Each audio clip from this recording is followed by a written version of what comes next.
ଦୁଇଶହ ଟଙ୍କା ପାଇଁ 2 ଘଣ୍ଟା ହେଲା ପଡ଼ି ରହିଛି ମୃତ ମହିଳାଙ୍କ ଶବ।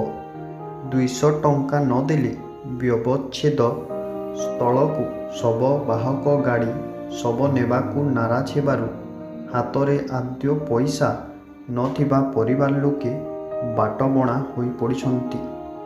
ଏପରି ଅଭାବନୀୟ ଘଟଣା ଘଟିଛି ବରଗଡ଼ ମୁଖ୍ୟ ଚିକିତ୍ସାଳୟରେ। ବରଗଡ଼ ମୁଖ୍ୟ ଚିକିତ୍ସାଳୟରେ ଶବ ବ୍ୟବଚ୍ଛେଦ ପାଇଁ ବ୍ୟବସ୍ଥା ନଥିବା ବେଳେ ମୁଖ୍ୟ ଚିକିତ୍ସାଳୟରୁ ଟାଉନ ଭିତରେ ଥିବା ପୁରୁଣା ହସ୍ପିଟାଲକୁ ଶବ ବ୍ୟବଚ୍ଛେଦ ପାଇଁ ନିଆଯାଇଥାଏ। ତାହା ପୁଣି ସରକାରଙ୍କ ମହାପରାୟଣ ଗାଡ଼ିରେ ବିନା ଖର୍ଚ୍ଚରେ ନିଆଯାଇଥାଏ। ମାତ୍ର ଅମ୍ବାଭନା ବ୍ଲକ ବେନିଆପାଲି ଗ୍ରାମର ଜଣେ 47 ବର୍ଷର ମହିଳାଙ୍କ ସନ୍ଦେହଜନକ ମୃତ୍ୟୁ ପରେ ଶବ ବ୍ୟବଚ୍ଛେଦ ପାଇଁ ଟାଉନ ହସ୍ପିଟାଲକୁ ଶବ ନେବା ପାଇଁ ମହାପ୍ରୟାଣ ଗାଡ଼ିର ଡ୍ରାଇଭର ବେଆଇନ ଭାବରେ 200 ଟଙ୍କା ଦାବି କରିଥିଲେ।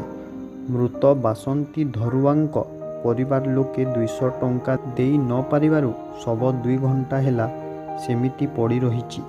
200 ଟଙ୍କା ନେବାର ନିୟମ ନଥିଲେ ମଧ୍ୟ ଶବ ନେବା ପାଇଁ ଅର୍ଥ ଦାବି କରିବା ଦୁର୍ଭାଗ୍ୟଜନକ କଥା। ମଣିଷତ୍ୱ ହରାଇ ବସିଥିବା ବରଗଡ଼ ମୁଖ୍ୟ ହସ୍ପିଟାଲର ଏପରି କିଛି କର୍ମଚାରୀଙ୍କ ପାଇଁ ସ୍ୱାସ୍ଥ୍ୟ ବିଭାଗ ଓ ସରକାର ଆଜି ବଦନାମ ହେଉଛନ୍ତି। ଏପରି ଅମାନବୀୟ କର୍ମଚାରୀଙ୍କ ବିରୋଧରେ ପ୍ରଶାସନ ତଥା ରାଜ୍ୟ ସରକାର କଠୋର କାର୍ଯ୍ୟାନୁଷ୍ଠାନ ନେବାର ଜରୁରୀ ହୋଇପଡ଼ିଛି।